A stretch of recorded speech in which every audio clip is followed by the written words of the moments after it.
Pemirsa, Polsek Pelaju bersama Satuan Reserse Narkoba Polrestabes Palembang berhasil mengungkap tempat penyaluran narkoba jenis sabu di kawasan Jalan Tegal Binangun, Kecamatan Pelaju.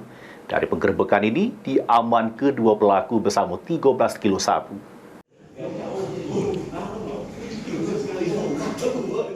Inilah Tony Darmawan dan Suyanto Gustono, dua sekawan yang diamankan oleh Satreskrim Polsek Pelaju bersama Satuan Reserse Narkoba Polrestabes Palembang. Kono kedapatan nyimpen narkotika jenis sabu sebanyak 13 paket besak sabu yang dibungkus plastik warna hijau.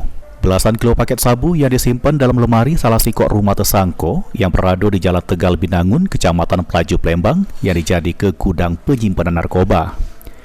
Kapolrestabes Palembang, Kombes Pol Haryo Sugiartono mengungkapkan, terungkapnya gudang penyaluran narkotika jenis sabu ini berawal dari laporan masyarakat yang resah selik tingkah para pelaku.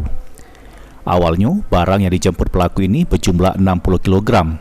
Namun pas digerebek tinggal 13 kilo, dan dari pengakuan pelaku kalau sebelumnya barang haram tersebut sudah terlebih dahulu diambil dan disalur ke uang.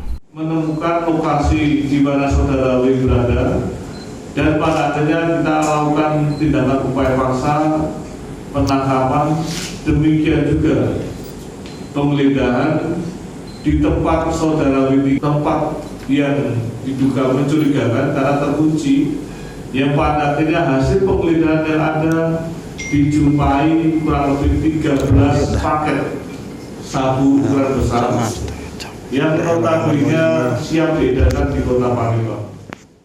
Akibat ulahnya, kedua pelaku terancam pasal 114 ayat 2 KUHP dengan ancaman seumur hidup atau hukuman mati. Heru Wahyudi, PAL TV.